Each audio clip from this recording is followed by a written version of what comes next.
He hit some hooks, and then you know, Bruce Lietzke is an enigma. Oh, He's one of my dear friends, and all of us, we golf professionals, are so jealous of someone who can literally put his clubs down. The tragedy of Bruce Lietzke began in a restaurant in April 2017. He was trying to calculate a tip. For a professional golfer, this should have been simple, but his mind went blank. He could not gather his thoughts. Days later, while driving his truck on a fishing trip, he nearly crashed. Something was terribly wrong. On April 12th, doctors found a tumor the size of a golf ball in his brain. It was glioblastoma, one of the most aggressive cancers known to medicine. Bruce Lietzke, a man who spent his life refusing to take golf too seriously, was suddenly facing a death sentence. But to understand why his passing hit the golf world so hard, you need to know who Bruce Lietzke really was. 5 days after his diagnosis, on April 17, 2017, Bruce underwent surgery at the University of Texas Southwestern Medical Center in Dallas. The goal was to remove as much of the tumor as possible. He was not alone. Waiting in the hospital were some of the biggest names in golf history. Ben Crenshaw, the two-time Masters champion, was there. Bill Rogers, who won the British Open in 1981 and was Bruce's college roommate at the University of Houston, stood by his side. Jerry Pate, the 1976 U.S. Open champion and Bruce's brother-in-law, was also there. These were not just colleagues, they were brothers.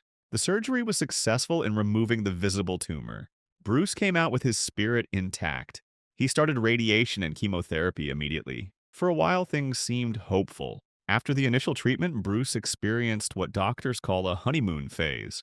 He returned to his 625-acre ranch in Athens, Texas. Friends saw him back on his tractor, working the land he loved. He was determined to be strong and healthy during breaks between chemotherapy cycles. He wanted quality time with his children and grandchildren. This was Bruce being Bruce. Even facing death, he was not thinking about missed tournaments or trophies. He was thinking about family dinners and tractor rides. He was living exactly how he always had. But glioblastoma is cruel. It always comes back. In April 2018, exactly 1 year after his diagnosis, the cancer returned. This time it was more aggressive. Bruce's body started to reject further treatment. The cumulative toll of chemotherapy and radiation had worn him down.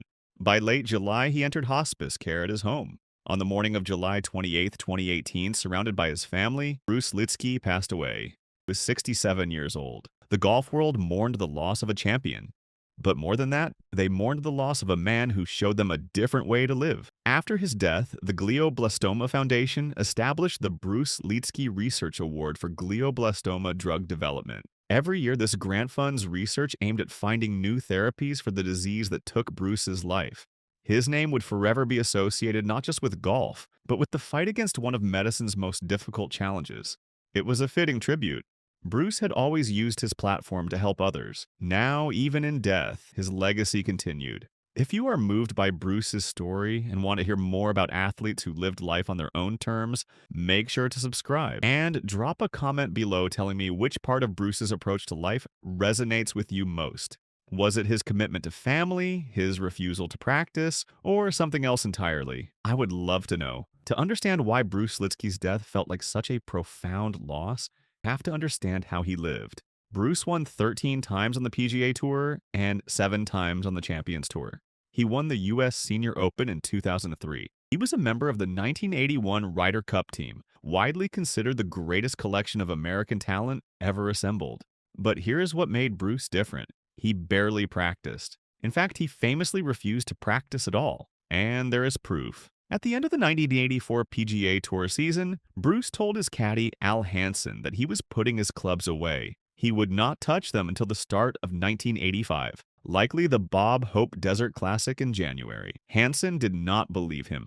Most golfers cannot help but tinker with their swing during the offseason. So Hansen decided to test Bruce. He secretly placed a fresh yellow banana deep inside the head cover of Bruce's driver. Then he zipped the rain hood over the bag and watched as Bruce loaded it into his car. The trap was set. Months later, Bruce arrived at the driving range for his first practice session of the new season. Hansen was waiting. When Bruce unzipped the bag, the smell hit them immediately. It was the pungent stench of decay. Bruce removed the driver head cover and found the banana. It had not just rotted. It had liquefied and blackened into a fungal mash.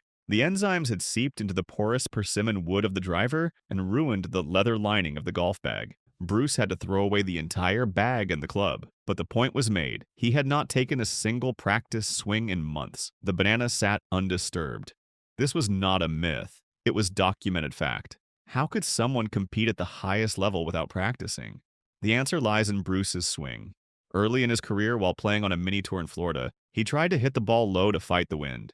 In doing so, he developed a steep, over-the-top move that produced a consistent left-to-right ball flight.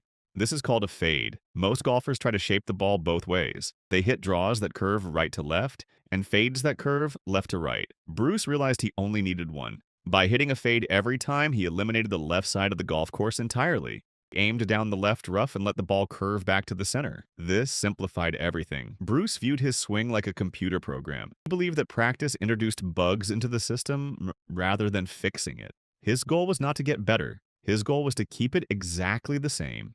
He once said, "I do not want my swing to get better. I want it exactly like it was yesterday." To help with this, he used the same equipment for decades. He stayed with Tommy Armour clubs for 27 years, using the same specifications, so his hands never had to adjust.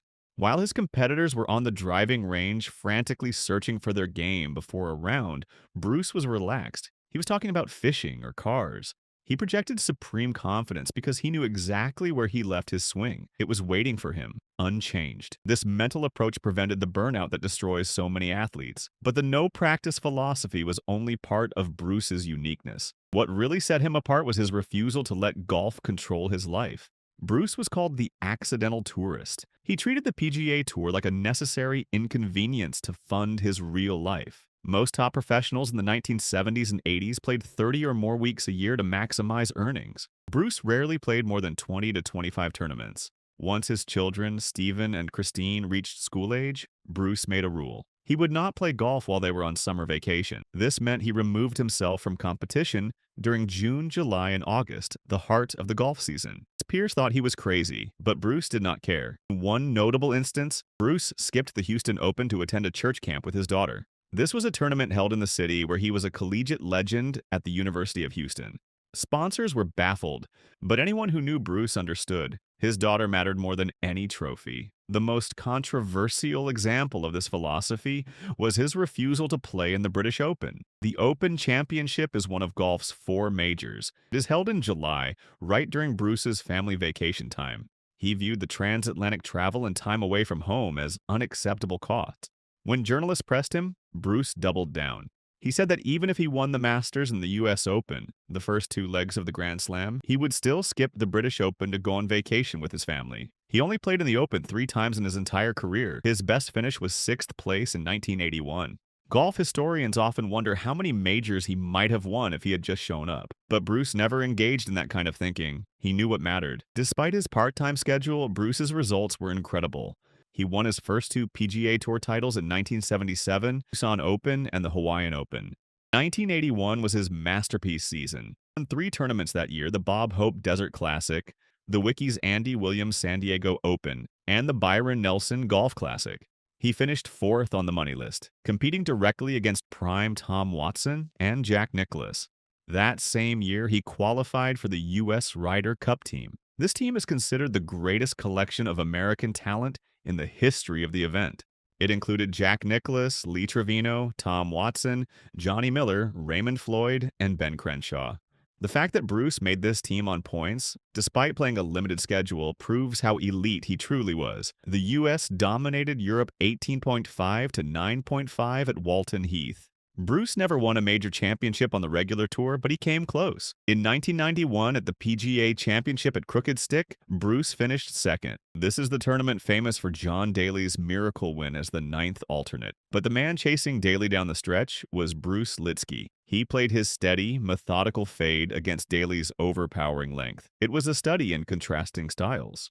Bruce also finished tied for 6th at the Masters twice in 1979 and 1985.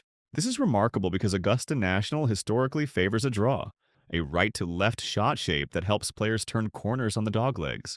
Bruce's ability to contend there with a fade proved the quality of his ball striking.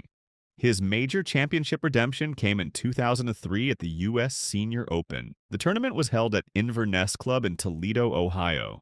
Bruce was leading late on Sunday. He faced immense pressure, the kind he experienced in 1991 but could not overcome. This time was different. He held off Tom Watson, one of the greatest closers in golf history, to win by 2 strokes. He finished at 7 under par. The major title he had chased for decades was finally his. It validated everything.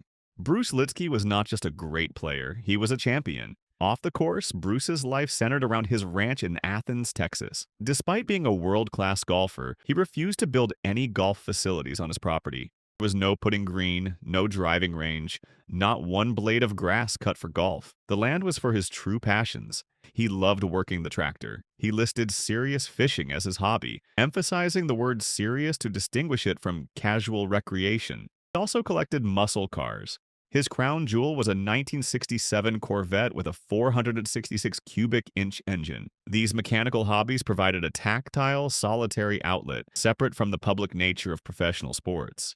Bruce's personal life was intertwined with the tour in a unique way. He and fellow pro Jerry Pate married sisters, Rose and Susie Nelson. This made them brothers-in-law. Pate was known for his colorful personality and high-energy approach. Bruce was the stoic, steady hand. Their relationship was a cornerstone of Bruce's social life on tour. It gave him a family anchor even when traveling. Rose was there for every major moment of Bruce's career. She was the one who took over the wheel when he could no longer drive safely during that terrifying fishing trip in April 2017. She stood by him through surgery, through chemotherapy, through remission and recurrence. When Bruce entered hospice care in late July 2018, Rose never left his side. Faith was central to Bruce's identity. He was a devout Christian. He viewed his golf talent not as an end in itself, as a tool provided by God to support his family and community. This perspective allowed him to walk away from the game during his illness with peace. His friend Bill Rogers said Bruce believed the good Lord felt 67 years was enough. He accepted his fate with the same calm he displayed on the 18th fairway. There is one more story that captures Bruce's character perfectly. In 1995, journalist Jeff Rood needed to interview Bruce for a cover story. Bruce was busy packing the family car for vacation and could not spare time for a live phone call. He did not want to be rude, so Bruce agreed to answer the questions via answering machine. Back then, answering machines had a strict 2-minute recording limit. To make sure he answered every question fully, Bruce called the reporter's machine 13 consecutive times. Each message began with, "Hi Jeff, it is Bruce again." As I was saying, this effort took far longer than a simple phone call, but it allowed Bruce to manage the task on his own timeline without interrupting the family's departure. It remains one of the most endearing anecdotes of his career.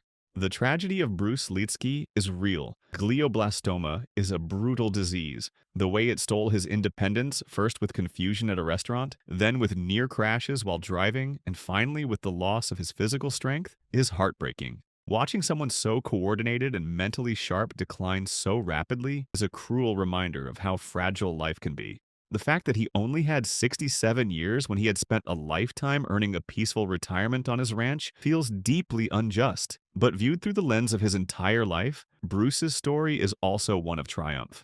He is one of the few professional athletes who can claim to have dictated the terms of his engagement with his sport completely. He did not let the game use him. He used the game. He proved that the grind is not the only path to greatness. He proved that a rotting banana is a more powerful symbol of confidence than 1,000 practice balls. He proved that it is possible to be a world-class competitor without being a terrible father or an absentee husband. Bruce Lietzke left behind 13 PGA Tour trophies, a U.S. Senior Open Cup, and a banana that became a legend. But his true legacy is found in the summers he spent at home, the church camps he attended, and the family that surrounded him when the end came. He played the long game, and by his own standards, he won. If Bruce's story inspired you to think differently about success, balance, and what really matters in life, I would love for you to share your thoughts in the comments. And if you believe more people need to hear stories like this, make sure you are subscribed. Bruce Lietzke showed us that you do not have to sacrifice everything to be great. You just have to know what you are playing for.